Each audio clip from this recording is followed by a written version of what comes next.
الحمد لله رب العالمين. اللهم صل على محمد وعلى آل محمد كما صليت على إبراهيم وعلى آل إبراهيم إنك حميد مجيد.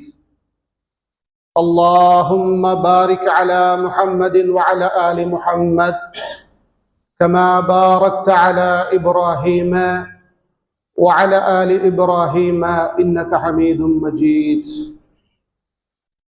فقد قال الله تعالى في قرآنه الكريم: أعوذ بالله من الشيطان الرجيم. يا أيها الذين آمنوا اتقوا الله حق تقاته ولا تموتن إلا وأنتم مسلمون. வார்த்தைகளில் மிகச்சிறந்த வார்த்தை அல்லாஹுடைய வேதமாகும். வழிகாட்டல்களிலே மிகச்சிறந்த வழிகாட்டல் நபிகள் ஸல்லல்லாஹு அலைஹி வஸல்லம் அவர்களுடைய வழிகாட்டலாகும். காரியங்களிலே மிகவும் கெட்டது மார்க்கத்திலே புதுமையான காரியங்களை நுழைவிப்பதாகும். ஒவ்வொரு புதுமையான காரியமும் பித்அத்தாகும். ஒவ்வொரு பித்அத்தும் வழிகேடாகும். ஒவ்வொரு வழிகேடும் உங்களை நரகத்திற்கு இட்டுச் செல்லும். இந்த உபதேசத்தை நபிகள் ஸல்லல்லாஹு அலைஹி வஸல்லம் அவர்கள் தன்னுடைய ஹுதுபா பிரசங்கங்களின் ஆரம்பத்திலே ஞாபகப்படுத்தி இருக்கிறார்கள். அதை நானும் உங்களுக்கு ஞாபகப்படுத்திக் கொள்கின்றேன். அன்புக்குரிய சகோதரர்களே, இஸ்லாம் மார்க்கத்திலே வலியுறுத்தப்பட்ட ஒரு முக்கியமான ஒரு பண்பு, அதிகமானவர்கள் அந்த முக்கியத்துவத்தை உணர்ந்து கொள்ளவில்லை. அல்-லியாஃபத் என்ற ஒரு பண்பு, விருந்தோம்பல். விருந்தாளிகளை கண்ணியப்படுத்துவது, விருந்தாளிகளை உபசரிப்பது இஸ்லாத்திலே மிகவும் வலியுறுத்தப்பட்ட ஒரு பண்பு. அந்த பண்பை பற்றி தான் இன்றைய குதுபாவிலே நினைவுபடுத்தலாம் என்று விரும்புகின்றேன். அன்புக்குரிய சகோதரர்களே, ஜாஹிலியா காலத்திலே வாழ்ந்த மக்களிடத்திலே சில நல்ல பண்புகள் காணப்பட்டன. அவர்கள் சிலை வணக்கம் புரிந்திருந்தாலும் அவர்களிடத்திலே காணப்பட்ட நல்ல பண்புகளிலே ஒன்று லியாஃபத், விருந்தோம்பல். அதுபோன்று கொடை கொடுப்பார்கள். அவர்களிடத்திலே அந்த புகுல், கஞ்சத்தனம் காணப்படவில்லை. அள்ளி கொடுப்பார்கள். விருந்தோம்பல், விருந்தாளிகளை கண்ணியப்படுத்துவார்கள். இப்படியான நல்ல பண்புகள் அவர்களிடத்திலே காணப்பட்டது. அல்லாஹ்வுடைய தூதர் ஸல்லல்லாஹு அலைஹி வஸல்லம் அவர்கள் தான் நபியாக அனுப்பப்பட்ட நோக்கத்தை பற்றி சொல்லுகிற போது, இன்னமா புஇஸ்து லிஉதம்மிம மகாரிமல் அக்லாக் என்று சொன்னார்கள்.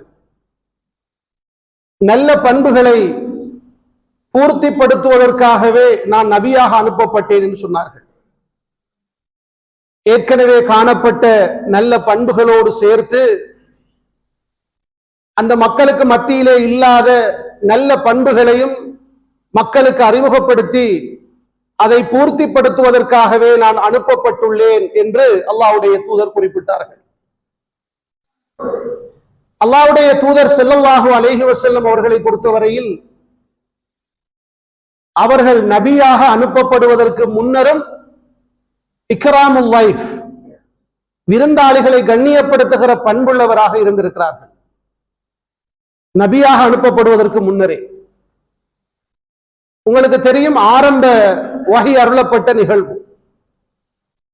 ஹிரா குகையிலே அல்லாஹ்வுடைய தூதர் தனிமையிலே தியானத்திலே இருக்கிறார்கள். ஜிப்ரீல் அலைஹிஸ்ஸலாம் அவர்கள் வந்து அவர்களுக்கு வஹி கொடுக்கிறார்கள். இக்ரா பிஸ்மி ரப்பிக்கல்லதீ ஹலக் என்று ஆரம்பிக்கின்ற அந்த ஆரம்ப 5 வசனங்கள். இப்போது அல்லாஹ்வுடைய தூதர் அந்த நிகழ்வினால் பயந்து போய் நடுங்கிய நிலையிலே ஜம்மிலூனி ஜம்மிலூனி என்று சொல்லிக்கொண்டு என்னை போத்துங்கள் என்னை போத்துங்கள் என்று சொல்லி வீட்டுக்கு வருகிறார்கள். ஹதீஜா ரலியல்லாஹு அன்ஹா அவர்கள் அவரை ஒரு துணியால் போற்றி அவருடைய அச்சம் தீரும் வரைக்கும், பயம் தீரும் வரைக்கும் அவர்களை போற்றினார்கள். இப்போது அந்த கட்டத்தில் அல்லாஹ்வுடைய தூதர் சொல்கிறார்கள், இன்னி ஹஷீது அலா நஃப்ஸி, எனக்கு ஏதோ ஒரு ஆபத்து ஏற்பட போகிறது என்று நான் பயப்படுகிறேன் என்று சொன்னார்கள். இந்த நடந்த விடயம் என்ன என்று அவருக்கு தெரியாது. எனக்கு ஏதோ ஆபத்து ஏற்பட போகிறது என்று நான் பயப்படுகிறேன். உடனே ஒரு மனைவி சொல்லுகிற வார்த்தையை பாருங்கள், நிறைய பாடங்கள். அவர் சொன்னார், கல்லா, அப்படி நீங்கள் சொல்ல வேண்டாம், நீங்கள் பயப்பட வேண்டாம். அபிஷிர், உங்களுக்கு நல்ல செய்தி உண்டாகட்டும். ஃபவல்லாஹி லா யுஹ்ஸீக அல்லாஹு அபதா, அல்லாஹ்வின் மீது சத்தியமிட்டு நான் சொல்லுகிறேன், அல்லாஹ் உங்களை ஒருபோதும் கேவலப்படுத்த மாட்டான். இந்த மனைவியுடைய வார்த்தையை பாருங்கள். அல்லாஹ்வுடைய தூதருக்கு அது எவ்வளவு ஆறுதலாக இருந்தது. சொல்லிவிட்டு சில காரணங்களை சொன்னார்கள். இன்னக லதஸிலு ரஹீம், நீங்கள் உறவினர்களை சேர்ந்து வாழ்கிறீர்கள். அல்லாஹ்வுடைய தூதர் ஜாஹிலியா காலத்திலும் உறவினர்களோடு சேர்ந்து வாழ்ந்தார்கள். வதஸ்துகுல் ஹதீஸ், நீங்கள் பொய் பேசுவதில்லை, உண்மையைத்தான் பேசுகிறீர்கள். வதஹ்மிலுல் கல்ல, சமூகத்தில் இருக்கிற பலவீனமானவர்கள், அனாதைகளுக்கு நீங்கள் உதவி செய்கிறீர்கள், பொருளாதாரங்களை கொடுத்து உதவி செய்கிறீர்கள். வதக்ரில் லைஃப, அவர் சொன்ன நாலாவது விடயத்தை பாருங்கள், நீங்கள் விருந்தாளிகளை கண்ணியப்படுத்துகிறீர்கள். சுப்ஹானல்லாஹ், நீங்கள் விருந்தாளிகளை உபசரிக்கிறீர்கள், கண்ணியப்படுத்துகிறீர்கள். எனவேதான் அல்லாஹ்வின் மீது சத்தியமிட்டு சொல்லுகிறேன், அல்லாஹ் உங்களை ஒருபோதும் இழிவுபடுத்த மாட்டான். காரணங்களை பாருங்கள். அல்லாஹ்வுடைய தூதர் அப்பதான் நபியா வந்திருக்கிறாங்க. அவர் நபியாகுவதற்கு முன்னரே நல்ல பண்புள்ளவர்களாகத்தான் இருந்தார்கள். அதிலே ஒரு பண்பு என்ன? விருந்தாளிகளை கண்ணியப்படுத்துவார்கள். அல்லாஹ்வுடைய தூதருடைய ஒரு அழகான ஒரு பண்பு. அது மட்டுமல்ல அன்புக்குரியவர்களே, இறை தூதர்களுடைய பண்பாகவும் இந்த பண்பு இருந்திருக்கிறது. விருந்தாளிகளை கண்ணியப்படுத்துவது, விருந்தோம்பல். இறை தூதர்களில் பெயர் குறிப்பிட்டு சொல்லக்கூடிய ஒருவர் தான் இப்ராஹிம் அலைஹிஸ்ஸலாம் அவர்கள். அவர் நபிமார்களிலே விருந்தோம்பலில் பெயர் போன ஒருவர் இப்ராஹிம் அலைஹிஸ்ஸலாம் அவர்கள். அல்லாஹ் சூரத்து ஜாரியாத் என்ற அத்தியாயத்திலே 24வது வசனத்தில் இருந்து குறிப்பிடுகிறான் அந்த வரலாற்றை. ஹல் அதாக ஹதீசு லைஃபு இப்ராஹிம் அல் முகர்ரமீன், இப்ராஹிம் அலைஹிஸ்ஸலாம் அவர்களுடைய கண்ணியமிக்க விருந்தாளிகளுடைய செய்தி நபியே உமக்கு கிடைத்ததா என்று அல்லாஹ் கேட்கிறார். யார் அந்த விருந்தாளிகள்? மலக்குமார்கள். மலக்குமார்கள் மனித உருவத்திலே இப்ராஹிம் அலைஹிஸ்ஸலாமுடைய வீட்டுக்கு போகிறார்கள், சலாம் சொல்கிறார்கள். அவரும் சலாம் சொன்னார். அப்போது அவர் தனக்குள் நினைக்கிறார், இவர்கள் யாரென்று எனக்கு தெரியலையே, அறிமுகம் இல்லாத ஒரு கூட்டம் என்னுடைய வீட்டுக்கு வந்திருக்கிறது. யோசித்து பாருங்கள், யாரென்றே தெரியாது, அறிமுகமே கிடையாது. அவர் மனதுக்குள் நினைக்கிறார், தெரியாத ஒரு கூட்டம் வந்திருக்கிறது, விருந்து கொடுப்போம். என்ன விருந்து வைக்கிறார்? கொளுத்த ஒரு காளை மாட்டு கன்றை உரித்து பொரித்து விருந்தாக வைக்கிறார். இப்போது விருந்து வைக்கப்படுகிறது. ஆனால் வந்தவர்கள் யாருமே சாப்பிடவில்லை. பயப்படுகிறார். நீங்கள் சாப்பிட மாட்டீர்களா என்று கேட்கிறார். அப்போதுதான் வந்தவர்கள் விடயத்தை சொல்லுகிறார்கள். வானவர்கள், உங்களுக்கு தெரியும், மலக்குமார்கள் சாப்பிடுவதில்லை, பருகுவதில்லை. அவங்களோட பண்பது. நாங்கள் ஏன் வந்திருக்கிறோம் தெரியுமா? அல்லாஹ் எங்களுக்கு முதலாவது ஒரு செய்தியை உங்களுக்கு சொல்ல சொன்னான். என்ன செய்தி என்றா, உங்களுக்கு குழந்தை கிடைக்க போகிறது. வயது முதிர்ந்த பருவத்திலே உங்களுக்கு ஒரு குழந்தை கிடைக்க போகிறது. அந்த நல்ல செய்தியை அல்லாஹ் சொல்ல சொன்னான். இரண்டாவது ஒரு செய்தி, நாங்கள் ஒரு கூட்டத்தை அழிப்பதற்காக போய் கொண்டிருக்கிறோம். யார் கூட்டம் என்றால் லூத் நபிர கூட்டம். மழை உங்களுக்கு தெரியும், கல் மழை பொழிந்தது என்று வரலாற்றிலே படித்திருக்கிறோம். அந்த டியூட்டியை வேலையை செய்யறதுக்கு நாங்கள் போகிறோம். போகிற வழியில் அல்லாஹ் இந்த நல்ல செய்தியை உங்களுக்கு சொல்ல சொன்னான். அதை சொல்ல வந்தவர்கள் தான் நாங்கள். அப்படி அந்த வரலாறு நீண்டு கொண்டே போகிறது. அன்புக்குரியவர்களே, இப்ராஹிம் அலைஹிஸ்ஸலாம் அவர்களுடைய வீட்டுக்கு ஒரு கூட்டம் வருகிறது. யாருன்றே தெரியாது. விருந்து படைக்கிறார். ஒரு கொளுத்த காளை மாட்டை உரித்து பொரித்து விருந்தாக படைக்கிறார். இறை தூதர்கள் எல்லாம் இந்த லியாஃபத் என்ற விருந்தோம்பல் என்ற பண்போடு இருந்திருக்கிறார்கள் என்பதற்கு இது மிகப்பெரிய ஒரு சான்று.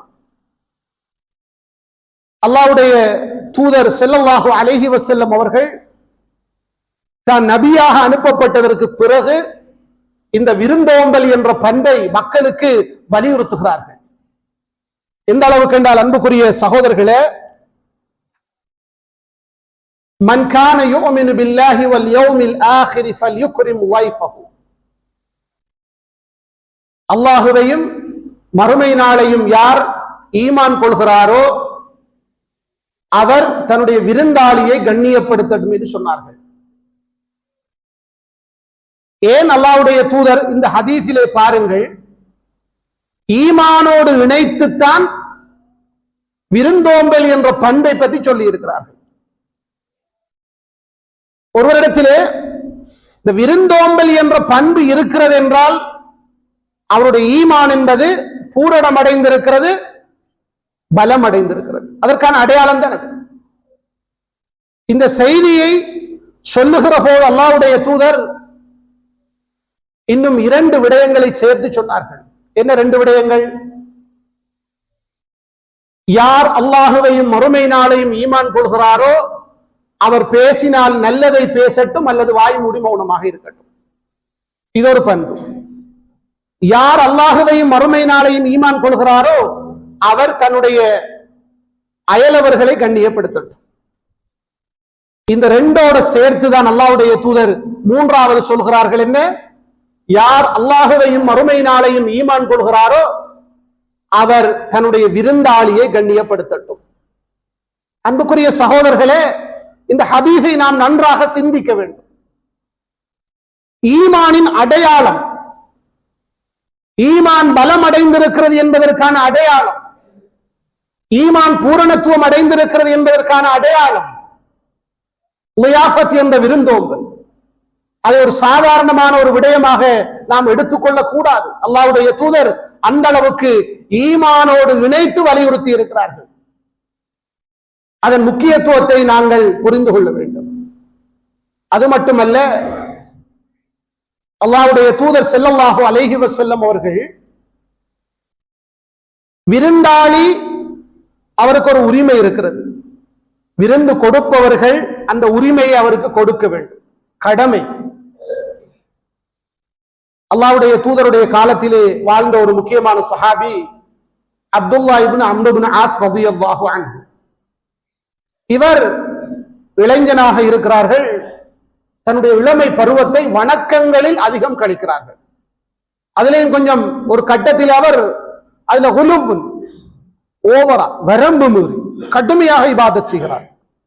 அல்லாஹ்வுடைய தூதர் கேள்விப்படுகிறார்கள், இந்த அப்துல்லா இப்னு அம்ர் இப்னு ஆஸ் ரலியல்லாஹு அன்ஹு இரவெல்லாம் நின்று வணங்குகிறார், பகலெல்லாம் நோன்பு வைக்கிறார் என்று கேள்விப்படுகிறார்கள்.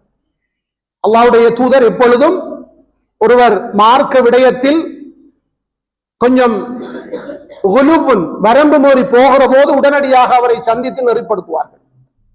இப்ப அவரை சந்திக்கிறார்கள். சந்தித்து கேட்கிறார்கள், நீங்கள் இரவெல்லாம் நின்று வணங்கி பகலெல்லாம் நோன்பு வைக்கிறீர்களா? ஆம் யா ரசூலல்லாஹ். அல்லாஹ்வுடைய தூதர் சொன்னார்கள், நீங்கள் அப்படி செய்ய வேண்டாம். கும் வனம், வணங்குங்கள், தூங்குங்கள். அல்லாஹ்வுடைய தூதர் சொல்லிக் கொடுக்கிறார்கள். சும் வ அஃப்திர், நோன்பு பிடியுங்கள், நோன்பை விடுங்கள், தொடர்ந்து நோன்பு பிடிக்காதீங்க, இரவெல்லாம் தூங்காமல் வணங்காதீர்கள் என்று சொல்லிவிட்டு சொன்னார்கள், வ இன்ன லி ஜஸதிக அலைக ஹக்கா, உன்னுடைய உடலுக்கு நீ செய்ய வேண்டிய ஒரு கடமை இருக்கிறது.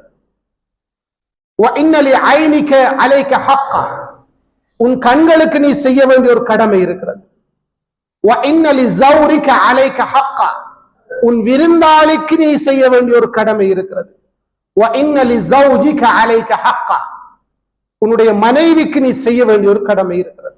4 விடயங்களை சொன்னார்கள். உண்மையிலே அன்புக்குரியவர்களே, வெளிப்படையாக பார்த்தால் அவர் ஒரு இளைஞன், இரவெல்லாம் நின்று வணங்குகிறார், பகலெல்லாம் நோன்பு வைக்கிறார், நல்லது போன்றுதான் நமக்கு விளங்குகிறது. ஆனால் மார்க்கத்தின் பெயரால் ஒருவர் வரம்பு மீறக்கூடாது. அவர் இரவெல்லாம் தொழுது கொண்டு பகலெல்லாம் நோன்பு படித்துக் கொண்டிருந்தால் உடம்பு பலவீனம் அடைந்துவிடும்.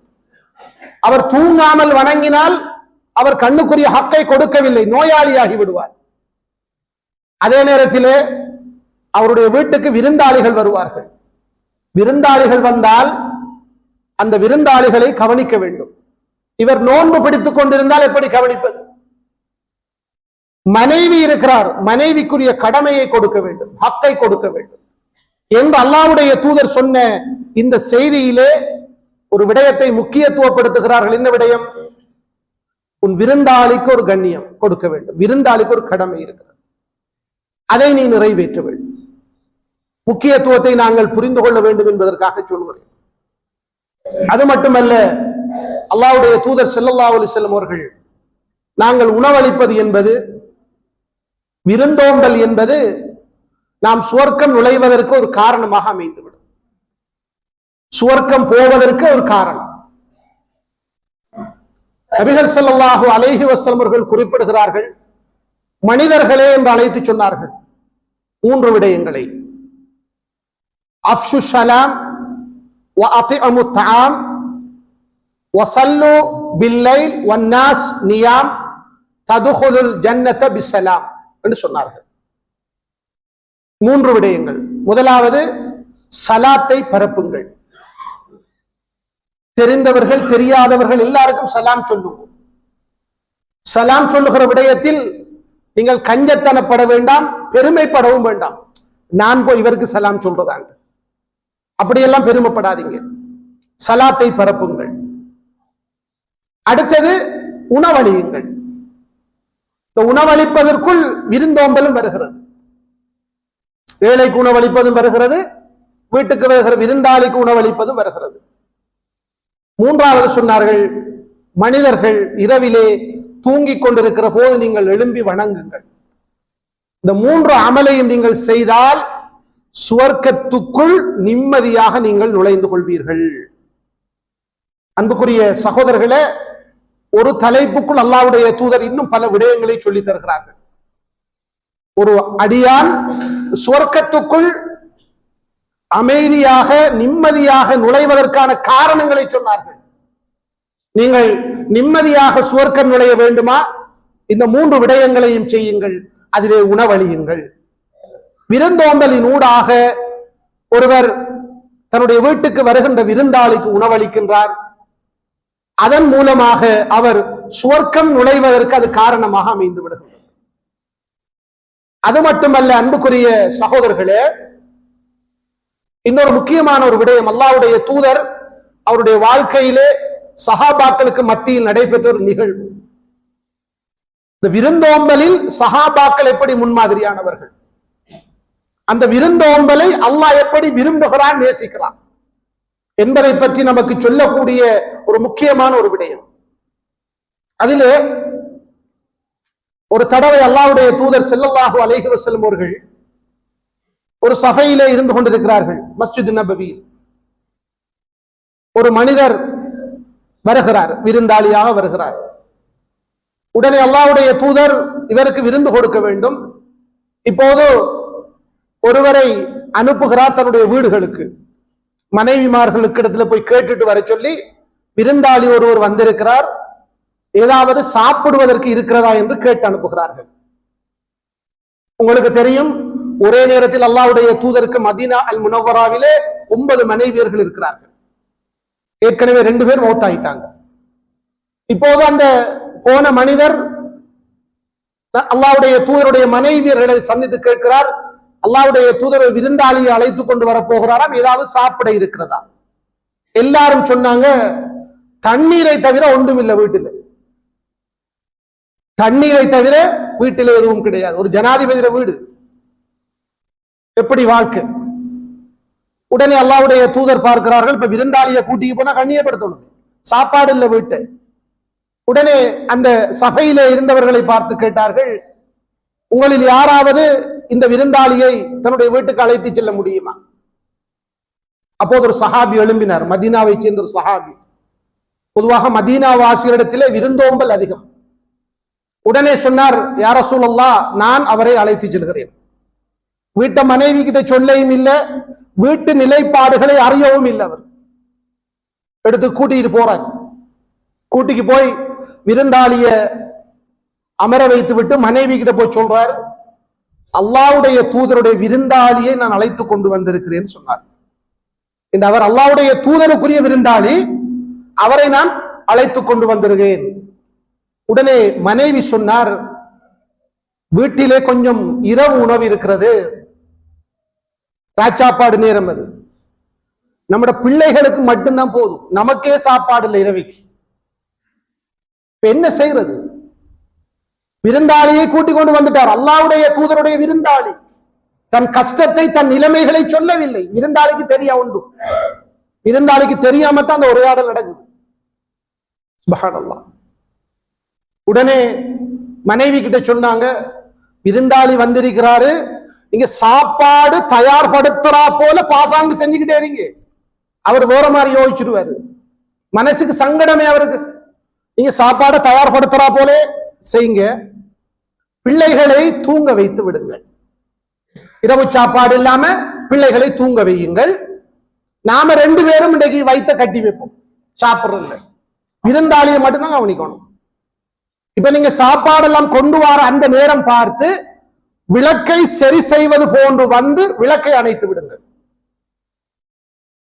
இப்ப விருந்தாளிக்கு பக்கத்தில் நான் இருந்து கொண்டு சாப்பிடுவது போன்று நான் நடிக்கிறேன். இருட்டுக்குள்ள அவருக்கு விளங்காதானே, நான் நடிக்கிறேன், நீங்கள் அப்படியே செய்யுங்கள். மனைவி அந்த கணவன் சொன்ன போது எப்படி அந்த விடயத்தை கட்டுப்பட்டார். உடனே அதே மாதிரி செய்கிறார், பிள்ளைகளை தூங்க வைக்கிறார், விளக்கை சரி செய்வது போன்று வந்து அந்த விளக்கை அணைக்கிறார். இப்ப அந்த விருந்தாளி சாப்பிடுகிறார், பக்கத்துல அழைத்து கொண்டு போன சஹாபி சாப்பிடுவது போன்று பாசாங்கு செய்கிறார். சாப்பிடல, உண்மையா அவரை கவனித்து விட்டார்கள். இப்போது சுபஹ் காலை பொழுது அல்லாஹ்வுடைய தூதரை சந்திக்கிறார். அல்லாஹ்வுடைய தூதர் சொன்ன வார்த்தை என்ன தெரியுமா? உங்கள் 2 பேருடைய செயல்களை பார்த்து அல்லாஹ் சிரித்தான். சுப்ஹானல்லாஹ். சந்தோஷத்தில் அல்லாஹ் சிரித்தான். இன்னொரு அறிவிப்பில வருது, உங்கள் 2 பேருடைய செயல்களை பார்த்து அல்லாஹ்வே ஆச்சரியம் அடைந்தான். நீங்கள் 2 பேரும் செய்த அந்த விடயத்தை பார்த்து அல்லாஹ் ஆச்சரியம் அடைந்தான். சுப்ஹானல்லாஹ். இது புகாரி முஸ்லிமிலே பதிவு செய்யப்பட்ட ஒரு சஹீஹான ஒரு நிகழ்வு. அன்புக்குரிய சகோதரர்களே, சிரிப்பது, சந்தோஷம் அடைவது, ஆச்சரியம் அடைவது என்பதெல்லாம் அல்லாஹ்வுடைய பண்புகள். இது அகீதா சார்ந்த ஒரு விடயமும் இந்த ஹதீஸிலே இருக்கின்றது. அல்லாஹ் தனக்குரிய அந்த அந்தஸ்துக்கு ஏற்ற அடிப்படையில் அவன் சிரிப்பான், சந்தோஷம் அடைவான், ஆச்சரியம் அடைவான். இதை நாங்கள் ஏற்றுக்கொள்ள வேண்டும். இந்த சிரிப்பையும் சந்தோஷத்தையும் ஆச்சரியத்தையும் மனிதர்களுடைய பண்புகளோடு ஒப்பிடக்கூடாது. இதான் இஸ்லாமிய அகீதா என்பது. அந்த விடயத்தை இந்த இடத்திலே நாங்கள் புரிந்து கொள்ள வேண்டும். எனவே அல்லாஹ்வுடைய தூதருடைய காலத்திலே வாழ்ந்த சஹாபாக்கள் விருந்தோம்பல் என்ற விடயத்தில் இப்படி இருந்திருக்கிறார்கள். அவர்களுடைய விருந்தோம்பலை கண்டு அல்லாஹ் சந்தோஷம் அடைந்திருக்கிறான், ஆச்சரியம் அடைந்திருக்கிறான், சிரித்திருக்கிறான். இப்படி அன்புக்குரிய சகோதரர்களே, இஸ்லாம் மார்க்கத்திலே விருந்தோம்பல் என்ற பண்பு என்பது அந்த அளவுக்கு முக்கியத்துவப்படுத்தப்பட்ட ஒரு பண்பு. ஆனால் எங்களுக்கு மத்தியிலே அந்த பண்பு என்பது மிகவும் குறைவாகத்தான் இருக்கிறது. என்னால் முக்கியத்துவத்தை எம்மில் பலர் புரிந்து கொள்ளவில்லை. அதனால் தான் சொல்கிறேன், ஈமானோடு தொடர்புடைய ஒரு பண்பு. நம்முடைய ஈமான் பலவீனம் அடைகிறது என்றால் நம்முடைய விருந்தோம்பல் என்ற பண்பு இல்லை என்று அர்த்தம். நம்முடைய ஈமான் பலம் அடைகிறது, பூரணம் அடைகிறது என்றால் விருந்தோம்பல் என்ற ஒரு பண்பு நம்மிடத்தில் இருக்கிறது. எனவே அந்த பண்பை நாம் நம்முடைய வாழ்க்கையிலே எடுக்க வேண்டும் என்ற ஒரு விடயத்தை ஞாபகப்படுத்துகின்றோம். அதற்கு அல்லாஹு தஆலா எனக்கும் உங்களுக்கும் தௌஃபீக் செய்வானாக. ஆமீன் ஆமீன். வ ஆகிர் தஅவானா அனில் ஹம்துலில்லாஹி ரப்பில் ஆலமீன்.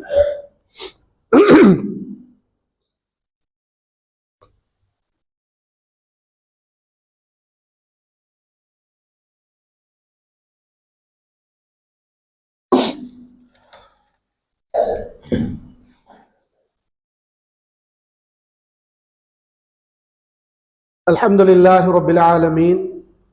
اللهم صل على محمد وعلى آل محمد كما صليت على إبراهيم وعلى آل إبراهيم إنك حميد مجيد. اللهم بارك على محمد وعلى آل محمد كما باركت على إبراهيم وعلى آل إبراهيم إنك حميد مجيد. இஸ்லாம் மார்க்கத்திலே லியாஃபத் என்ற விருந்தோம்பல் என்ற பண்பு வலியுறுத்தப்பட்டிருக்கிறது. விருந்தோம்பல் பற்றிய மார்க்க சட்டம், ஒரு விருந்தாளி நம்முடைய வீட்டுக்கு வந்துவிட்டால் ஒரு பகலும் ஒரு இரவும் அவருக்கு விருந்தளிப்பது என்பது வாஜிப். அல்லாஹ்வுடைய தூதர் சொன்னார்கள்.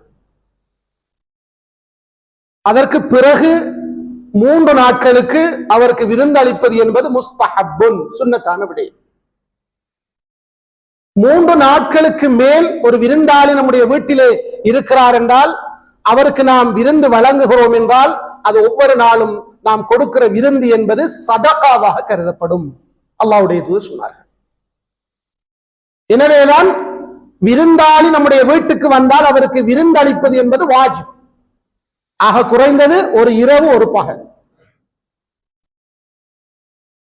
அதே போன்ற அன்புக்குரிய சகோதரர்களே, குர்ஆன் சுன்னாவுடைய ஒளியில் ஒரு விருந்து கொடுப்பவர் அவர் எந்த வகையான ஆதாபுகளை, ஒழுங்குகளை பின்பற்ற வேண்டும் என்பதை உலமாக்கள் அடையாளப்படுத்தி இருக்கிறார்கள்.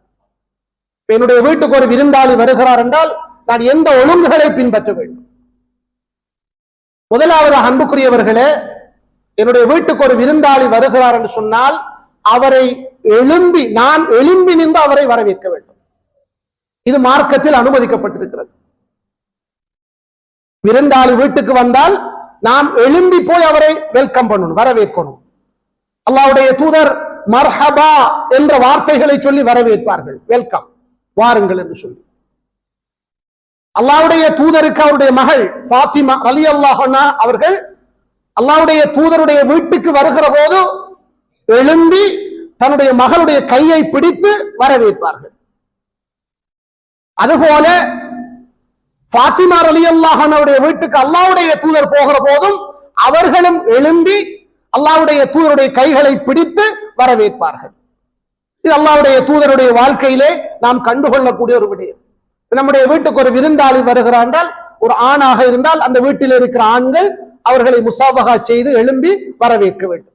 பெண்களாக இருந்தால் பெண்கள் எழும்பி முசாபகா செய்து அவர்களை வரவேற்றுக் கொள்ள வேண்டும். இது ஒரு சுன்னத். அதுபோன்று நாம் நம்முடைய வீட்டுக்கு ஒரு விருந்தாளி வருகிறார் என்று சொன்னால், அது ஏற்கனவே நமக்கு தெரிந்த ஒன்றாக இருந்தால், அவர் அமர்ந்திருக்கிற அந்த விருந்தாளிகளுடைய அந்த மண்டபம் அதை நாம் சுத்தமாக வைத்திருக்க வேண்டும். திடீரென்று வந்தா ஒன்றும் செய்யல. ஒரு விருந்தாளி வீட்டுக்கு வருகிறார் என்று சொன்னால் அவர் இருக்கக்கூடிய இடம் அது சுத்தமாக இருக்க வேண்டும், அலங்கோலமாக இருக்கக்கூடாது. என்றால் ஒரு முக்கியமான ஒரு விடயமாக உலமாக்கள் அடையாளப்படுத்துகிறார்கள். அதுபோன்று அவரோடு நாம் கதைத்துக் கொண்டிருக்க வேண்டும்.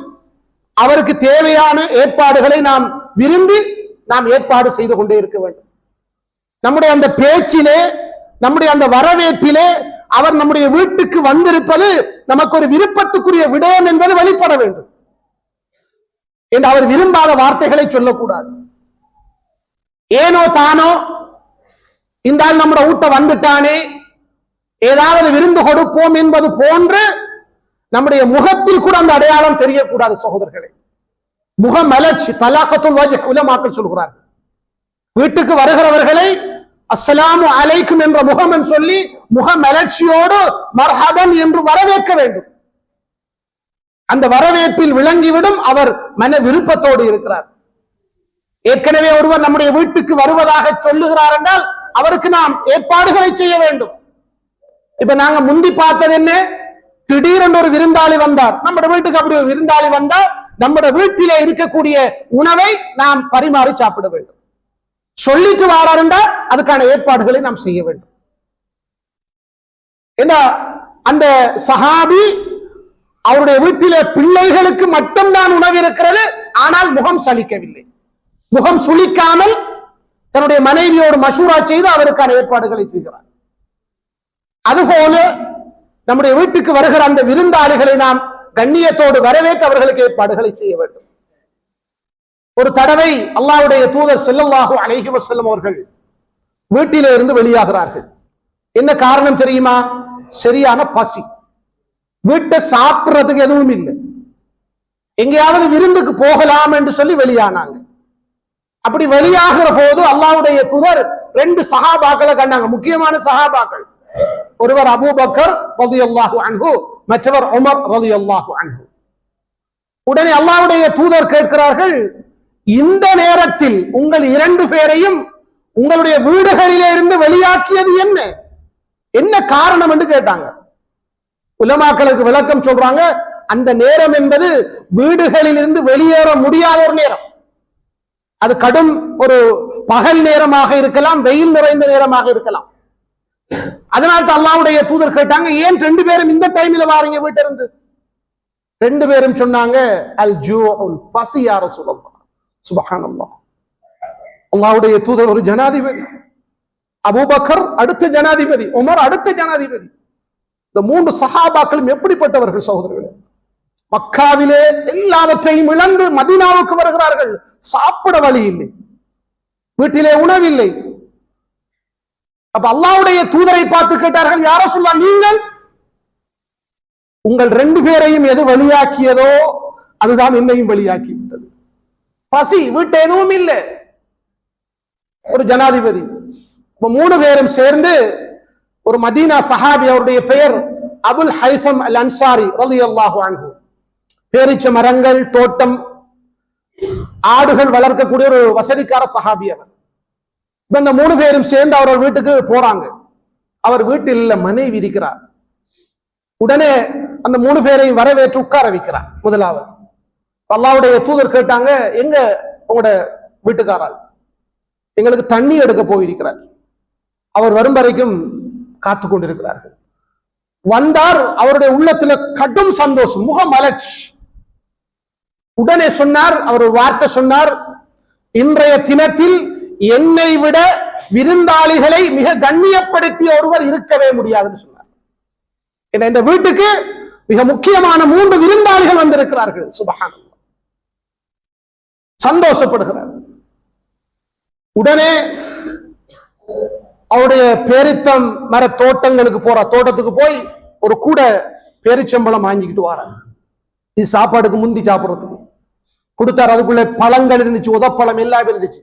சாப்பிடுங்க யா ரசூலல்லாஹ். அப்ப 3 பேரும் சாப்பிடுறாங்க. அதுக்கு பிறகு ஒரு ஆட்டை இருக்கிறார் 3 பேருக்கும் சேர்த்து சாப்பாட்டுக்கு. உடனே அல்லாஹ்வுடைய தூதர் சொன்னாங்க, இந்த பால் கறக்கிற ஆட்டை அறுக்காதீங்கன்னு சொன்னாங்க. பால் கறக்கிற ஆட்டை அறுக்க வேண்டாம் என்று சொன்னாங்க. இவர் அது தவிர உள்ள ஒரு ஆட்டை அறுத்து இந்த 3 பேருக்கும் விருந்து கொடுக்கிறார். சுப்ஹானல்லாஹ். அல்லாஹ்வுடைய தூதர் சாப்பிடுகிறார்கள் வயிறார. அபூபக்கர் ரலியல்லாஹு அவர்கள் சாப்பிடுகிறார்கள், உமர் ரலியல்லாஹு அவர்கள் சாப்பிடுகிறார்கள். உண்மையில் இந்த 3 பேரையும் அந்த அபுல் ஹைசம் அல் அன்சாரி என்ற நபித்தோழர் கவனித்த விதத்தை பாருங்கள். இந்த அவருக்கு தெரியும் அது ஈமான், விருந்தோம்பல் என்பது ஈமானின் அடையாளம். இன்னொரு பாடத்தையும் அல்லாஹ்வுடைய தூதர் கற்றுக் கொடுத்தார்கள். என்ன பாடம் தெரியுமா? இவர்கள் 3 பேரும் வயிறார சாப்பிட்டார்கள். சாப்பிட்டதற்கு பிறகு அல்லாஹ்வுடைய தூதர் சொன்னார்கள், மறுமை நாளில் நீங்கள் இந்த நிஅமத்தை பற்றியும் விசாரிக்கப்படுவீர்கள் என்று சொன்னார்கள். சுப்ஹானல்லாஹ். இந்த நிஅமத்தை பற்றியும் விசாரிக்கப்படுவீர்கள். நீங்கள் பசியோடு வந்தீர்கள், பசியோடு வந்தீர்களே, இப்ப நீங்க வயிறார சாப்பிட்டு இருக்கிறீர்களே, இது ஒரு நிஅமத். இந்த நிஅமத்தை பற்றியும் அல்லாஹ் உங்களுக்கு மத்தியில் மறுமையில் விசாரிப்பான். அன்புக்குரிய சகோதரர்களே, நாம் ஒரு விடயத்தை புரிந்து கொள்ள வேண்டும். அல்ஹம்துலில்லாஹ், அல்லாஹ் நமக்கு செய்திருக்கிற மிக பெரும் அருள், நாம் 3 வேளைக்கும் சந்தோஷமாக சாப்பிட்டுக் கொண்டிருக்கிறோம். வெள்ளிக்கிழமைகள் விசேடமாக சாப்பிடுகிறோம். 3 வேளை தவிர பல வேளைகள் மேலதிகமாக சாப்பிடுகிறோம், சந்தோஷமாக சாப்பிடுகிறோம். இந்த கட்டத்தில் நம்முடைய உள்ளத்தில் ஒரு உணர்வு வர வேண்டும். இன்று உலகத்திலே பல நாடுகளில் முஸ்லிம்களை மட்டும் எடுத்துக் கொள்ளுங்கள், சாப்பிடுவதற்கு வழி இல்லாமல் பசியால் பல குழந்தைகள் மௌத்தாகி கொண்டிருக்கின்றன.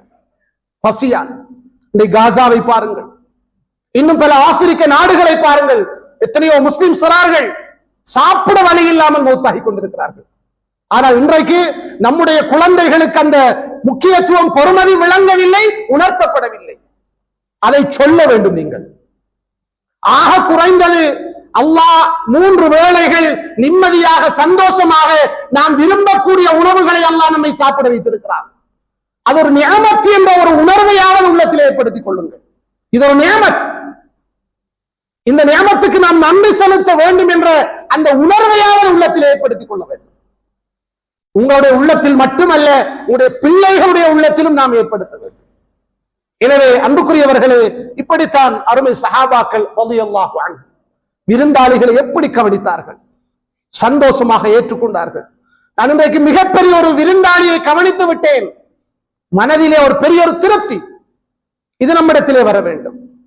இது விருந்து கொடுக்கிறவர்களுடைய விடயம். அதுபோல விருந்தாளி, வீட்டுக்கு போகிற விருந்தாளி எப்படி நடந்து கொள்ள வேண்டும்? உலமாக்கள் குர்ஆன் சுன்னாவுடைய ஒளியிலே சொல்கிறார்கள். ஒரு ஹதீஸை அடிப்படையாக வைத்து சொன்னார்கள். அல்லாஹ்வுடைய தூதர் சொல்கிறார்கள், லா யஹில்லு லிரஜுலின் முஸ்லிமின் அன் யுகீம இன்த அஹீஹி ஹத்தா யுஸிம. தன் சகோதரனை பாவியாக்கக்கூடிய அளவுக்கு ஒருவருடைய வீட்டில் ஒருவர் தங்கி இருக்க கூடாதுன்னு சொன்னார்கள். சில விருந்தாளிகள் அந்த வீட்டுக்காரருடைய கஷ்டங்கள் பிரச்சனைகளை உணர்ந்து கொள்ளாமல் தொடர்ச்சியாக அந்த வீட்டிலே தங்கி இருக்கிற போது ஒரு கட்டத்தில் அவர் பாவியாகி விடுவார். எதனால? உலமாக்கள் சொல்லுறாங்க, அவரை கவனிக்காம அவருக்கு விருந்தோம்பல் செய்யாத பாவி என்ற நிலை அடைந்து விடுவார்கள். எனவேதான் அப்படியான நிலைகளையும் ஏற்படுத்தக்கூடாது என்று அல்லாஹ்வுடைய தூதர் சொன்னார்கள். அதனால்தான் நான் ஆரம்பத்திலே சொன்னது போல, ஒரு நாளைக்கு விருந்து கொடுப்பது வாஜிப் என்றால் 3 நாளைக்கு சுன்னத், அதற்கு மேற்பட்டால் சதக்கா. அதே போல இன்னொரு ஒழுங்கையும் அல்லாஹ்வுடைய தூதர் கற்றுக் கொடுக்கிறார்கள். நாங்கள் ஒரு வீட்டுக்கு விருந்துக்கு சென்றால் நாங்கள் சாப்பிட்டு விட்டு நமக்கு விருந்து தந்தவருக்கு துஆ செய்வோம். அல்லாஹ்வுடைய தூதர் ஸல்லல்லாஹு அலைஹி வஸல்லம் அவர்கள் ஒரு தடவை ஒரு சஹாபியுடைய வீட்டுக்கு போனாங்க. அவர் அல்லாஹ்வுடைய தூதருக்கு ஒரு ஹுபுஸ், ரொட்டி, அதோட சேர்த்து ஜைத் எண்ணெயும் வச்சாங்க. அல்லாஹ்வுடைய தூதர் அந்த ரொட்டியை அதிலே தொட்டு சாப்பிட்டு முடித்து விட்டு அவருக்காக துஆ செய்தார்கள். என்ன துஆ செய்தார்கள்? அஃப்தர இந்தகுமுஸ் ஸாயிமூன் வ அகல தஆமகுமுல் அப்ரார் வ ஸல்லத் அலைக்குமுல் மலாயிகான்னு சொன்னார். உங்களிடத்திலே நோன்பாளிகள் நோன்பு திறந்து விட்டார்கள், அதாவது சாப்பிட்டு விட்டார்கள். உங்களுடைய உணவை நல்லவர்கள் சாப்பிட்டு விட்டார்கள். மலக்குமார்கள் உங்களுக்கு ஸலவாத்து சொல்லி விட்டார்கள், துஆ செய்து விட்டார்கள் என்ற ஒரு பிரார்த்தனையை அந்த சஹாபியுடைய வீட்டிலே அல்லாஹ்வுடைய தூதர் ஓதுகிறார்கள்.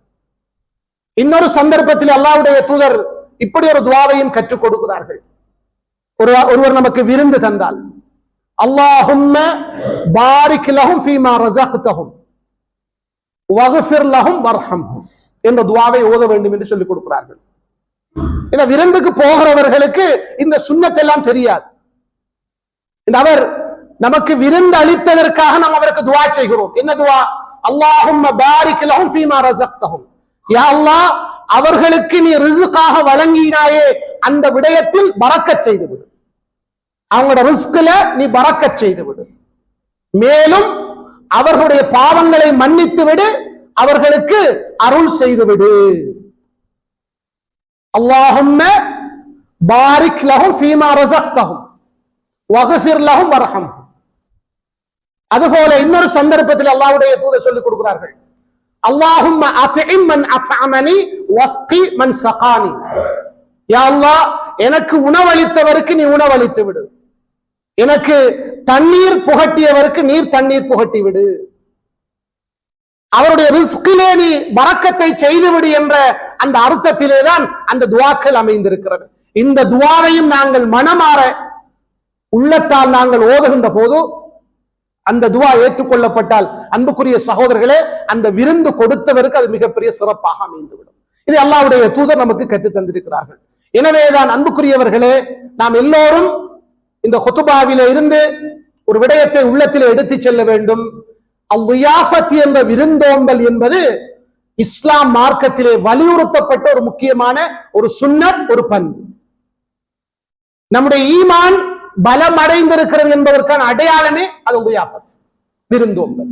எனவே அப்படியான வாய்ப்புகள் நமக்கு கிடைக்கிற போது நாம் அதை ஒரு மிகப்பெரிய ஒரு விடயமாக கருதி அந்த உயாஃபத்தை, விருந்தோம்பலை நாங்கள் செய்ய வேண்டும். அதே போன்று விருந்துக்கு போகிறவர்களும் அந்த விருந்து தரக்கூடியவர்களை கஷ்டப்படுத்தாமல் அவர்களுக்காக நாம் துஆ செய்ய வேண்டும் என்ற ஒரு விடயத்தையும் இந்த குத்துபாவிலே நாம் எடுத்துச் செல்ல வேண்டும். அல்லாஹு தஆலா இந்த பண்பு கொண்டவர்களாக நம் அனைவரையும் ஆக்கியருள்வானாக. ஆமீன் ஆமீன். வ ஆகிரு தஅவானா அனில் ஹம்துலில்லாஹி ரப்பில் ஆலமீன்.